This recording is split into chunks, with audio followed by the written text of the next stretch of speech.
नमस्कार दोस्तों, मैं सीए सौरभ सक्सेना और स्वागत करता हूं आपका हमारे इस YouTube channel CA Saurabh Saxena में, जहां हम बात करते हैं गवर्नमेंट रजिस्ट्रेशंस की, अलग अलग तरीके की नियमों की, बहुत सारे तरीके की स्कीम्स की।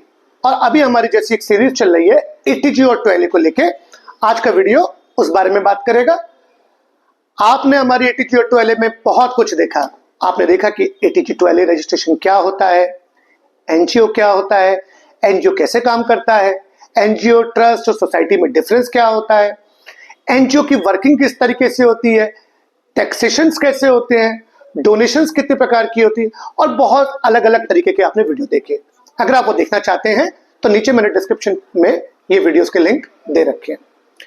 आज का वीडियो दोस्तों बात करेगा, एनजीओ में एक तरीके की दिक्कत आती है। जब भी आप कभी एनजीओ में अपने एनजीओ को रजिस्टर कराने जाते हैं तो एटीजी या टोएले में परमानेंट के लिए, तो आपका एक अधिकारी जो आपकी इसको देगा, एग्जम्पशन देगा, वो बहुत अलग अलग तरीके की चीजें चेक करता है, जिसके बेसिस पे वो डिसाइड करता है कि वो आपको एनजीओ का परमानेंट एटीजी टोएले दे या नहीं दे। और उसमें एक सबसे बड़ी दिक्कत जो मेरे पास फोन पे भी बहुत आती है, मेरे कमेंट बॉक्स में भी बहुत आती है, वो ये है कि सर डोनेशन की रिसिप्ट कैसे बनानी है। यानी कि अगर मुझे कोई चंदा दे रहा है तो मैं उसकी रिसिप्ट कैसे जनरेट करूं, आखिर उसमें कंटेंट क्या क्या होंगे। ऐसे कंटेंट हम भूल ना जाए जिसकी वजह से हमें रजिस्ट्रेशन परमानेंट वाला ना मिले। पर इससे पहले मैं इसके बारे में बात करूं, हमारा चैनल अगर आपने लाइक, शेयर या सब्सक्राइब नहीं किया है ना, तो लाइक करें, शेयर करें और सब्सक्राइब करें। और अगर आपकी कोई खुद की भी क्वेरी है तो नीचे कमेंट बॉक्स में डालें, ताकि हम आपके लिए ऐसी ही वीडियो लाते रहें। आज का वीडियो दोस्तों, जैसे मैंने बोला कि रिसिप्ट के बारे में बात कर रहा है, तो जल्दी से रिसिप्ट पे आते हैं कि रिसिप्ट के कंटेंट क्या क्या होने चाहिए। आपके सामने एक स्क्रीन के अंदर एक रिसिप्ट आप देख रहे होंगे। ये एक भारत चैरिटी के बारे में रिसिप्ट है, यानी कि ये आपके हो जाएगा फर्म का नाम। नीचे ब्रैकेट में दे रखा हुआ है registered under public charitable trust. अगर ये ट्रस्ट में रजिस्टर्ड है तो आप ट्रस्ट एक्ट लिखेंगे, कंपनी में रजिस्टर्ड है तो अंडर कंपनीज एक्ट लिखेंगे। मगर पब्लिक ट्रस्ट है, प्राइवेट ट्रस्ट भी होता है। प्राइवेट ट्रस्ट वो ट्रस्ट होता है जो कि अपने ही घर के लोगों के बेनिफिट के लिए होता है, चुनिंदा लोगों के लिए। तो अगर आपका ट्रस्ट प्राइवेट है तो फिर आपको कभी भी एटीजी टोएले की एग्जाम्पशन नहीं मिलेगी, एग्जाम्पशन मिलती है पब्लिक ट्रस्ट में। नीचे आप देखें, पता दे रखा है, स्टेट दे रखा हुआ है, इसके बाद सिन नंबर दे रखा है। सिन नंबर का मतलब हो गया कंपनी आइडेंटिफिकेशन नंबर। क्योंकि ये ट्रस्ट कंपनी एक्ट के अंदर रजिस्टर हुआ है तो सिन नंबर है, ट्रस्ट एक्ट में होगा तो फिर ट्रस्ट का रजिस्ट्रेशन नंबर होगा, सोसाइटी में होगा तो फिर सोसाइटी रजिस्ट्रेशन नंबर होगा। इसके नीचे दे रखा हुआ है सीरियल नंबर, कॉन्टेक्ट डिटेल तो आपको देनी है। फिर दे रखा हुआ है सीरियल नंबर। ये बहुत इंपॉर्टेंट पॉइंट है। ऐसा नहीं होगा कि किसी एक को मैं चंदे की रसीद काट के दे दूं 3 नंबर की, फिर किसी को 13 की, फिर किसी को 27 की। It should be in serial number. Date, नाम जिससे रिसिप्ट हो रहा है, पता, यहां तक तो ठीक है। इसके बाद एक इंपॉर्टेंट चीज है बियरिंग आईडी और टाइप उसका, यानी कि आपने जो चंदा देने वाला है उसकी आइडेंटिटी क्या ली है। आपने उसका पैन कार्ड लिया है या आपने उसका आधार कार्ड लिया है, तो आपको रिसिप्ट के अंदर लिखिए। बहुत अच्छा एक मैसेज जाता है और ऑफिसर को भी इससे संतुष्टि मिलती है।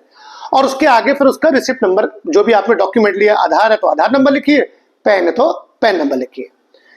इसके नीचे क्या लिखा हुआ है, कितना चंदा लिया, इन वर्ड्स और इन न्यूमेरिक दोनों लिखा हुआ है।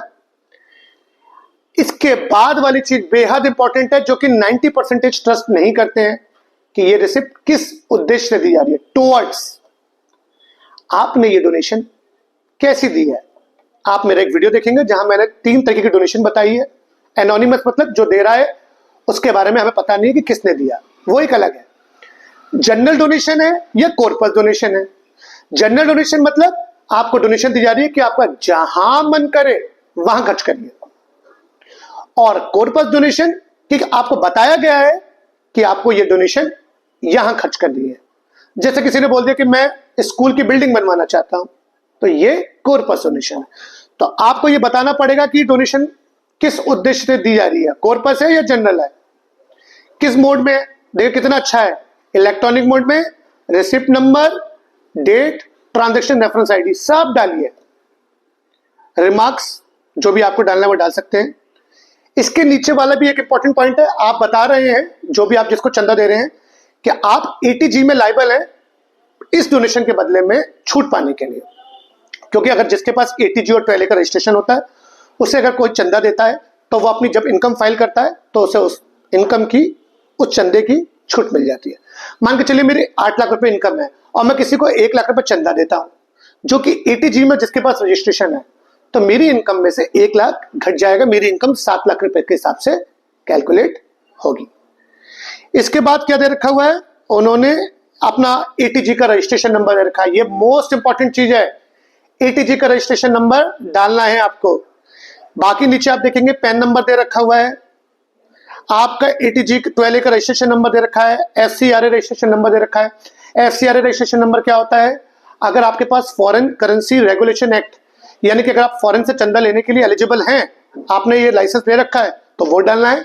और CSR से आपने चंदा ले रखा हुआ है, आपके पास CSR रजिस्ट्रेशन नंबर है कि आप कॉर्पोरेट से चंदा ले सकते हैं, तो फिर वो डालना है। पैन नंबर, ये सब कुछ डालना है। मोटी मोटी बात ये है कि बाकी सारी चीजें तो कॉमन है, जो मोटी मोटी चीजें जो डालनी है वो ये कि देने वाले की आइडेंटिटी हो, पैन आधार कॉपी हो और उसका नंबर लिखा हो रिसिप्ट में। रिसिप्ट सीक्वेंसली सीरियली नंबर होनी चाहिए। किस पर्पस के लिए दे रहा है, कोर पर्पस के लिए दे रहा है, जनरल पर्पस के लिए दे रहा है, वो लिखा होना चाहिए। आपका ATG का रजिस्ट्रेशन नंबर लिखा होना चाहिए और यहां तक कि उसकी वैधता भी हो कि आपका जो ट्रस्ट है वो कब से लेकर कब तक ATG और ट्वेले के लिए एग्जम्प्टेड की कैटेगरी में आता है। 24 से 27, 25 से 28, जो भी हो, 3 साल के लिए मिलता है। आपका ATG का रजिस्ट्रेशन नंबर लिखा हो, CSR हो तो CSR का रजिस्ट्रेशन नंबर लिखा हो, FCRA हो तो FCRA का रजिस्ट्रेशन नंबर लिखा हो, नीचे साइन हो की आवश्यकता है। ये सारी चीजें करेंगे तो मुझे लगता है कि आपको आपकी रिसिप्ट के बेसिस पे ऑफिसर डिनाई नहीं करेगा परमानेंट लाइसेंस के लिए। तो दोस्तों आज मैंने कोशिश करी आपको समझा पाऊं कि क्या होता है, कैसे बनती है रिसिप्ट, जो आप अच्छे से बना सकें। और अगर आप ऐसे ही वीडियो चाहते हैं तो हमारे चैनल को लाइक करें, शेयर करें, सब्सक्राइब करें।